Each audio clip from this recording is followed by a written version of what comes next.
Hi there, and welcome to another Midweek Memo. I wonder, as you think back to those conversations you used to have about what you were going to give up for Lent, did you ever suggest to yourself or your friends that you might give up completely meeting up with anyone outside your nuclear family for 40 days? No, neither did I. It doesn't really seem the year, does it, for giving up anything further. And so, as we approach Lent at Emmanuel South Croydon, I want to encourage us to alight upon one of the other focuses of Lent that the Christian church has often turned to, that of being still. I caught up with Alison, Lawton, who, together with Amanda Baxter, leads our prayer stream earlier today, to think more on the subject. I think it's a great theme. Very often Lent is all about giving things up. We give up chocolate or alcohol or Facebook or whatever. But this year is so different. We're in lockdown. So much has already been taken away from us. It didn't seem right. So to actually have a different focus on stillness seems absolutely perfect. There is a great history of contemplation, of solitude, of stillness in the Christian tradition. And I thought it might be worth just thinking about why. What is the benefit? Yeah, so I mean, I absolutely agree. At the moment, we've got sort of a complete extremes, haven't we? We've got people who've been living on their own for 10 months, and probably the thought of being told to look at stillness is absolutely the last thing they want. We've got others stuck at home with their family 24/7, juggling family life, homeschooling, trying to work, and they probably think we're absolutely mad even trying to propose that they find a place of stillness. Yeah. And the rest of us are somewhere in the middle.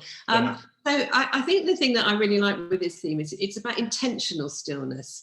And intentional by definition means that we're actually choosing to do it. We're not expecting that it'll actually just happen. We're going to try to be intentional about this. And the stillness for me is something about turning away from the things that stimulate us and instead sort of resting, waiting, and just being at peace really in the situation we find ourselves. We know that the Lord honours our choices, and he loves it when we deliberately, intentionally choose to set aside time to be with him. There's a verse in Isaiah 30 that I love. It is, "In repentance and rest is your salvation. In quietness and trust is your strength." It's really simple, isn't it, actually? And how do we do it? Yes. So I think being still is about finding yourself in a place of rest. And I think it doesn't happen automatically. And I think when we're learning this to do the stillness and to get into sort of a sort of spiritual discipline of stillness, we almost have to put it in the diary. We actually have to set aside a time that we think this is when I'm going to start to try to learn the benefits really of being still. And then as it becomes more of a habit, it becomes more of a joy, and it's something that you actually start to sort of look forward to. I know for myself, I like to have my own prayer place. I have my prayer chair, and that's to do is it works for me. I always make sure I'm looking out of the window rather than looking at all the things that distract me, because it's really easy when you're sitting in the house to get very easily distracted. And so I know some people like to light a candle, and that is a sort of almost a symbolic way of saying, right, this is me stepping aside, entering into a bit of peace, rest and quietness. But actually the other way that I find I really easily achieve stillness is walking. So it doesn't mean you have to be sitting still, but actually walking with God is an amazing way of entering into a sort of intentional stillness when you can sort of still your mind enough to listen to him. Yeah. You're reminding me of a friend I made in Eastern Europe at a university there, and she was great into stillness with God, but she lived in university residence, and there were 4 people to one room.